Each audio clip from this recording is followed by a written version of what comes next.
એરફોર્સના attack બાદ મુખ્યમંત્રી વિજય રૂપાણીએ આપ્યું છે નિવેદન, જ્યાં શહીદોના લોહીના એક એક ટીપાનો બદલો લેવાયો। સેનાને ખૂબ ખૂબ અભિનંદન। સેનાની સાથે સમગ્ર દેશ છે। એક એક આતંકીને ઠાર કરનાર સેનાને શુભેચ્છા। આ પ્રકારનો સંદેશો મુખ્યમંત્રી વિજય રૂપાણી દ્વારા આપવામાં આવ્યો। પુલવામામાં આપણા જે જવાનો શહીદ થયા એના એક લોહીનો બદલો, એના એક લોહીના ટીપાનો બદલો ભારત લઈ રહ્યો છે। સેનાને ખૂબ ખૂબ અભિનંદન આપું છું અને સેનાની સાથે આખો દેશ છે। અને અત્યારે જે ઉત્સાહ, ઉમંગ, જે સ્પિરિટ ઊભો થયો છે, એક આતંકવાદીઓને વીણીને સાફ કરે એ સેનાને અમે શુભેચ્છા આપી છે।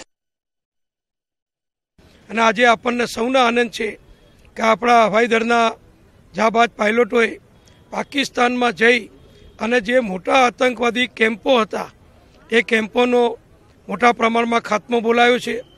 લગભગ 1000 કિલોગ્રામ કરતાં વધુ વજનના બોમ્બ એ પાકિસ્તાની આતંકવાદીઓની છાવણી ઉપર નાખ્યા છે। અને મીડિયાના રિપોર્ટ પ્રમાણે 200 થી 300 આતંકવાદીઓ આ હુમલામાં એમનો સફાયો થયો છે। કેમ્પ્સને ડિસ્ટ્રોય કરે અને આપણી એરફોર્સ ચૂપચાપ પાછું આવે અને લોકોને ખબર બી ન પડે પાકિસ્તાનને, તો આનાથી વધારે સફળતા કઈ કહેવાય। ઇન્ડિયન એરફોર્સને બી ખૂબ ખૂબ અભિનંદન આપવા જોઈએ અને ચોક્કસ માનવું છે કે પાકિસ્તાનને સબક આપણે શીખવાડ્યું, પણ જે પ્રમાણે છેલ્લા 10-12 દિવસોમાં જે નિર્ણય લીધા છે પાકિસ્તાનની સામે, આપણે આવતા દિવસોમાં આતંકવાદ કેવી રીતે નાબૂદ કરી શકું એની શરૂઆત થઈ ગઈ છે। ને પહેલે દિવસથી કીધું કે આખો કોંગ્રેસ પક્ષ દેશની સુરક્ષા માટે સૈન્ય અને સરકાર જે પણ પગલાં લે એમાં સંપૂર્ણ રીતે એના સમર્થનમાં રહેશે।